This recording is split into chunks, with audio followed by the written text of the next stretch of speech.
नमस्कार साथियों, कैसे हैं आप सब। यूजीसी के जो नए रेगुलेशंस आए हैं उसको लेकर बवाल मचा हुआ है। इक्विटी रेगुलेशन इसे नाम दिया जा रहा है और साथ ही ये भी कहा जा रहा है कि जातिगत भेदभाव को मिटाने के लिए ये रेगुलेशन आया है। क्या कुछ बातें हैं जिसको लेकर बवाल मचा हुआ है? यूजीसी है क्या और वो कौन सी बात है जिसका सवर्ण समाज विरोध कर रहा है? आज डिटेल में इस लेक्चर में हम समझेंगे, कुछ ओपिनियन भी बनाएंगे और देश को बांटने वाली जो विचारधारा है उसके खिलाफ भी हम बातें आज करेंगे।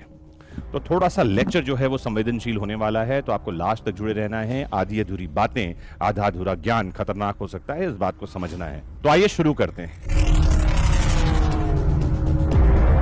तो सबसे पहली बात तो आप ये जान लीजिए कि यूजीसी ने कोई नियम या अधिनियम नहीं लाई है, ये रेगुलेशन है। रेगुलेशन को हिंदी में विनियम कहते हैं। एक्ट क्या होते हैं? तो लेजिस्लेचर जो हमारा होता है, विधायिका, उसका काम होता है एक्ट यानी अधिनियम बनाना, जिसको हम कानून कहते हैं। उन अधिनियमों यानी कानूनों को ठीक से लागू करने के लिए एग्जीक्यूटिव यानी कि कार्यपालिका नियम बनाती है, जिनको रूल कहते हैं। रेगुलेशन वो संस्था बनाती है जिसको उसका पालन करना है। जैसे यूजीसी का 2026 का ये रेगुलेशन आया है जिसके बारे में बवाल मचा हुआ है। नाम क्या है रेगुलेशन का? तो इसका पूरा नाम है university grants commission promotion of equity in higher education institutions regulation 2026। उच्च शिक्षा संस्थानों में इक्विटी यानी समता को लागू करने के लिए नियम लाए गए हैं। इससे पहले कि आगे बढ़े, सबसे पहले समझाऊं कि यूजीसी क्या है। तो यूजीसी का फुल फॉर्म है यूनिवर्सिटी ग्रांट्स कमीशन। भारत सरकार के शिक्षा मंत्रालय के तहत एक वैधानिक संस्था ये है, जिसे 1956 में संसद के यूजीसी एक्ट के तहत स्थापित किया गया था। इसका मुख्य काम है भारत में उच्च शिक्षा के मानक स्थापित करना और उनका पालन सुनिश्चित करना। जो यूनिवर्सिटीज हैं उनको मान्यता देना, साथ ही इनके काम में आता है रिसर्च, शिक्षण और परीक्षा प्रणाली को सुदृढ़ करना। संसाधन और अनुदान ये दोनों प्रदान करना भी यूजीसी के काम में आता है। तो यूजीसी बिल 2026 असल में क्या है, इसको पहले समझते हैं और फिर ये समझते हैं कि बवाल क्या है। तो 2026 में हाल ही में यूजीसी ने रेगुलेशन घोषित किया है, जो कोई नया कानून नहीं है, बिल नहीं है, रूल्स नहीं है। ये यूजीसी के विनियम हैं, जिनको आप नियम समझ सकते हैं आम बोलचाल में, और ये इस वर्ष लागू हुआ है। तो भारत के उच्च शिक्षा संस्थान में जाति, धर्म, वर्ग, लिंग या अन्य पहचान के आधार पर भेदभाव के कई मामले सामने आते रहे हैं। तो भारत के उच्च शिक्षा संस्थानों में लिंग, मूल वंश, भाषा, समुदाय, कई आधारों पर gender, caste based, gender based, religion based, language based, कई तरह से जो है डिस्क्रिमिनेशन यानी भेदभाव के मामले लगातार सामने आते रहे हैं। रोहित वेमुला का मामला तो हम सब ने सुना, पायल का मामला भी पूरे देश भर में ही चर्चा में रहा। ये हायर एजुकेशन में जो डिस्क्रिमिनेशन यानी भेदभाव है उससे संबंधित मामले हैं। यूजीसी 2012 में भी ऐसा ही एक रेगुलेशन लेकर आई थी, जो इस तरह के भेदभाव को रोकने में सक्षम नहीं हो पाया। इसीलिए 2026 में वापस से रेगुलेशन लेकर आया गया है, जिसके बारे में कहा जा रहा है कि किसी भी प्रकार के ऐसे डिस्क्रिमिनेशन को रोकने के लिए ये रेगुलेशन आया है। इस रेगुलेशन में क्या मुख्य बातें हैं, पहले तो ये समझते हैं। तो सबसे पहली बात, कास्ट डिस्क्रिमिनेशन यानी जाति भेदभाव की परिभाषा को विस्तार कर दिया गया है। अब एससी, एसटी और ओबीसी सभी को भेदभाव से सुरक्षा मिल रही है, ऐसा इस बिल में है। फिर इक्वल अपॉर्चुनिटी सेंटर्स ईओसी अनिवार्य कर दिया गया है। हर यूनिवर्सिटी कॉलेज में एक इक्वल अपॉर्चुनिटी सेंटर बनाना अब जरूरी कर दिया है। इसका मकसद है समस्याओं को पहचानना, समाधान करना और साथ ही समर्थन देना। साथ ही हर संस्थान में इक्विटी कमेटी बनानी पड़ेगी अब, जिसमें एससी, एसटी, ओबीसी, पीडब्ल्यूबीडी और महिलाओं का रिप्रेजेंटेशन होना चाहिए। कोई शिकायत मिलते ही 24 घंटे के भीतर कार्यवाही शुरू होनी चाहिए और 15 दिन में रिपोर्ट तैयार कर लिया जाना चाहिए, ये भी इसमें लिखा हुआ है। फिर साथ ही एक प्रोविजन ये है कि एक कंप्लेंट रिड्रेसल सिस्टम बनाया जाएगा, जिसे शिकायत निवारण के लिए उपयोग में लाया जाएगा।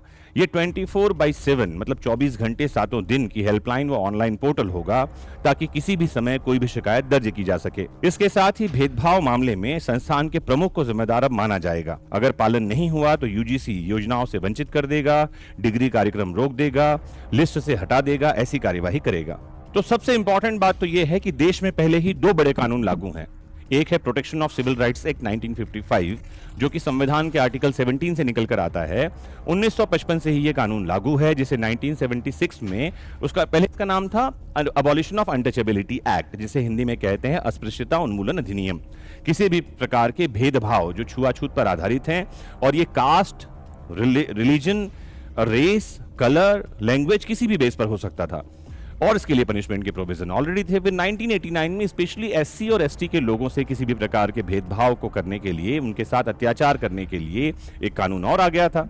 तो पहले से जब दो कानून मौजूद थे तो वापस से इस तरह का कानून बनाने की क्या जरूरत थी? लोग पहले तो इस बारे में बात कर रहे हैं। फिर कुछ और भी बातें हैं जिस पर लोगों को आपत्ति है। कुछ विद्वानों का कहना है कि ये कैंपस में अनफेयर बायस पैदा करेगा या सामान्य छात्रों को निशाना बनाए जाने को आसान बना देगा। कुछ शिक्षण संस्थानों का कहना है कि ये रूल्स बहुत सेंट्रलाइज्ड हैं और स्टेट ऑटोनॉमी को प्रभावित करते हैं। कुछ आलोचकों का यह भी कहना है कि ये जो विदेशी अवधारणाएं हैं भारतीय कैंपस पर लागू कर दी जाती हैं तो इससे समस्या बढ़ सकती है। तो आम लोगों को आपत्ति क्या है? आपत्ति यह है कि जो कास्ट बेस्ड डिस्क्रिमिनेशन यानी जातिगत भेदभाव की बात है, इसमें एससी और एसटी के साथ ओबीसी को भी शामिल कर दिया गया है। मतलब समझिए इस वर्ग में कौन कौन है? महिलाएं हैं, दिव्यांग लोग हैं, पीडब्ल्यूबीडी जिन्हें कहा जाता है, एससी हैं, एसटी हैं, ओबीसी हैं। मतलब सिर्फ सामान्य वर्ग के लोगों को इससे बाहर कर दिया गया है। और देखा यह जा रहा है कि अब ये पूरा का पूरा ग्रुप एक हो गया। अब डिस्क्रिमिनेशन सामान्य वर्ग के साथ हो रहा है। जो सामान्य वर्ग के बच्चे हैं या अनरिजर्व कैटेगरी के बच्चे हैं, उनके साथ भेदभाव होता हुआ साफ दिखाई पड़ रहा है। और इस तरह के भेदभाव के कारण ही इसे काला कानून कहा जा रहा है। एक तो अंग्रेजों के समय कानून आया था जिसे रोलेट एक्ट के नाम से जाना जाता है, वो एक काला कानून था। और एक कानून ये है जो लगातार कैंपस में भेदभाव को बढ़ाने वाला है। आपको एक बात बहुत अच्छे से बताऊं कि जब हम स्कूल में पढ़ते हैं, आप सब भी स्कूल में पढ़े होंगे, और बहुत सारे स्कूल में तो यही नहीं पता चलता कि कौन बच्चा एससी का है, कौन एसटी का है और कौन ओबीसी का है, जब तक कि उसको कोई स्पेशल ग्रांट या स्पेशल स्कॉलरशिप न मिल जाए। भेदभाव को कैंपस में जगह दी जा रही है, जबकि होना तो यह चाहिए कि 2026 में हम जाति खत्म करने के बारे में बात करें। भारत में जब हम आरक्षण जैसे सिस्टम के बारे में बात करते हैं तो कई विद्वान जो एससी या एसटी कम्युनिटी से आते हैं वो ये बोलते रहते हैं कि जातिगत भेदभाव, जाति को खत्म कर दीजिए, आरक्षण खत्म हो जाएगा।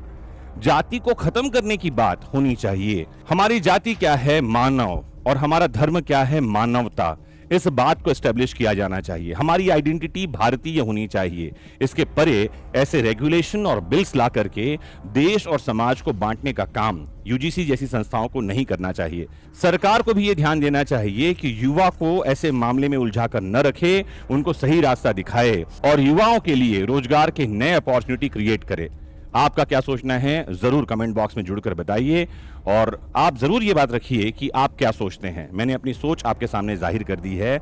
मेरा समझना है कि किसी भी प्रकार के जातिगत भेदभाव को तो खत्म होना चाहिए, देश से जाति भी खत्म हो जानी चाहिए और भेदभाव तो पूरे विश्व से खत्म हो जाना चाहिए। जुड़े रहिए आपके अपने फेवरेट प्लेटफॉर्म वैदिक शिक्षा से। नमस्कार, जय हिंद।